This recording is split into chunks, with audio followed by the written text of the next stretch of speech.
এবার ঈদের কোরবানির মাংসের রেসিপিটা আপনাদের সাথে শেয়ার করছি। আসসালামু আলাইকুম, কেমন আছেন সবাই? নিশ্চয়ই আল্লাহর রহমতে সুস্থ আছেন, ভালো আছেন। তো আমি এবারের রেসিপিটা খুব সহজ পদ্ধতিতে এবং দ্রুত করার চেষ্টা করেছিলাম। তো প্রথমে এখানে আমি 7 কেজি পরিমাণ মাংস নিয়েছি, আর 7 কেজি মাংসের জন্য আমি মাত্র আধা কেজি থেকে একটুখানি বেশি পেঁয়াজ কুচি দিয়েছি। কারণটা হলো কি, এই তীব্র গরমে কিন্তু পেঁয়াজের পরিমাণটা বেশি দিলেও আর কি মাংসের পরিমাণটা মিষ্টি লাগে, মাংসের টেস্টটা। তো এই জন্য পেঁয়াজটা একটু কমিয়ে দিয়েছি, অন্য মশলা অ্যাড করে দিচ্ছি। আদা বাটা দিয়ে দিচ্ছি বড় একটা চামচ দিয়ে 1 টেবিল চামচ, তার সাথে দিয়ে দিচ্ছি রসুন বাটা, ওই ঠিক একই পরিমাণ দিয়ে দিচ্ছি সব কিছু আর কি। তার সাথে দিয়ে দিচ্ছি এখানে শুকনা মরিচ তেলে ভেজে বেটে নিয়েছিলাম, সেটা মরিচের পরিমাণটা একটুখানি বেশি দিলাম। তার সাথে আমি এখানে দিয়ে দিচ্ছি ধনিয়া, জিরা এবং মিষ্টি জিরা। এটাকে আমি শুকনা খোলায় একটু ভেজে নিয়েছিলাম আর কি। ভেজে নিয়ে তারপর আমি দিয়ে দিচ্ছি গুঁড়া করে, লবণ দিয়ে দিচ্ছি স্বাদ মতো, আর হলুদের গুঁড়ো দিয়ে দিচ্ছি। মরিচ বাটার থেকে কিন্তু হলুদের গুঁড়োটা একটু কম দিতে হবে, তাহলে মাংসের কালারটা পারফেক্টভাবে আসবে। তো দেখতেই পাচ্ছেন ঠিক কতটুকু পরিমাণ হলুদের গুঁড়ো দিলাম। 7টির মতো তেজপাতা দিয়ে দিলাম। আর এখন আমি এখানে দিয়ে দিচ্ছি আধা কেজি মতো রান্নার তেল।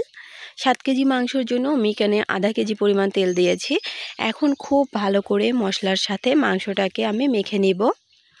মাখানোর কাজটা কিন্তু খুব ভালো করে নিতে হবে, যেহেতু এখানে অনেকগুলো মাংস রয়েছে। তো আপনারা চাইলে এখানে কিন্তু পলিথিন অথবা গ্লোভস দিয়ে মেখে নিতে পারেন, যাদের হাতটা আর কি ঝাঁঝানোর ভয় আছে। তো আমি ঠিক হাত দিয়ে মেখে নিচ্ছি আর কি, কারণ এভাবে মেখে নেওয়ার অভ্যাসটা আমার আছে, আমার কাছে কিছু মনে হয় না। তারপর আমি চুলায় বসিয়ে দিয়েছি, মাটির চুলায় টাটকা মাংস, সব বাটা মশলা টাটকা, রান্না করার টেস্টটাই কিন্তু আলাদা। আর আমার কাছে মাটির চুলায় রান্না করতে অনেক ভালো লাগে। তো কিছুক্ষণ পর ঢাকনাটা খুলে দেখতেই পাচ্ছেন আমি নেড়ে চেড়ে দিচ্ছি। আর মাংসটা কিন্তু আমি এক্সট্রা কোনো পানি অ্যাড করিনি, মাংস থেকেই ঠিক এতটুকু পানি রয়েছে। আর একটু কষিয়ে নিব, তারপর চুলা থেকে নামিয়ে ফেলবো। তো আর একটু কষিয়ে নেওয়ার পর চুলা থেকে নামিয়ে ফেলছি। এ পর্যায়ে আমি একটা বড় কুকার আছে আমার বাড়িতে, সেই কুকারটার মাঝে সবগুলো মাংস দিয়ে দিচ্ছি। যদিও সবগুলো মাংস এখানে ধরবে না, এটা 6 কেজি মাংস ধরে। তো ঠিক যতটুক ধরবে ঠিক ততটুক মাংসই আমি এখানে দিয়ে দিব। 5 কেজি মাংস দিব, আর 2 কেজি আবার পরে ওই একই প্রসেসে রান্না করে নিব। কুকারে দেওয়ার কারণটা হচ্ছে এই গ্রামের মানুষ কিন্তু তাড়াতাড়ি রান্নাটা পছন্দ করে, আর টেস্টটাও ভালো চায়। এজন্য আমি মনে করতেছি যে কুকারে দিয়ে নিই, এখন টেস্টটাও কিন্তু ভালো আসবে আর তাড়াতাড়ি হবে, যাতে করে পরিবারের সবাই তাড়াতাড়ি খেতে পারে আর কি। তো কুকারে দিলে খুব বেশি সময় লাগবে না। তো আমার রান্নাটা কিন্তু কমপ্লিট হয়ে গেছে, চুলা থেকে নামিয়ে নিয়েছি। আর বাকি যে মাংসটুকু ছিল সেটা দেখিয়ে দিলাম। তো দেখতেই পাচ্ছেন ঝোলটা কিন্তু কমিয়েই রেখেছি।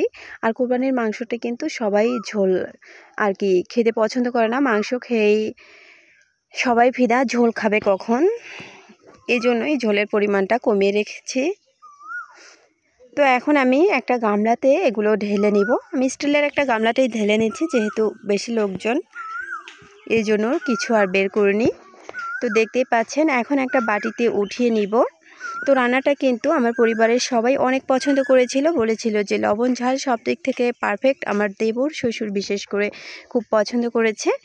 তো রেসিপি যদি ভালো লাগে তাহলে অবশ্যই আমার চ্যানেলটিকে সাবস্ক্রাইব করবেন, নোটিফিকেশন অন করবেন, ভিডিওতে লাইক কমেন্ট করবেন। এতক্ষণ ভিডিও দেখার জন্য অসংখ্য ধন্যবাদ। টাটা, বাই বাই, আল্লাহ হাফেজ।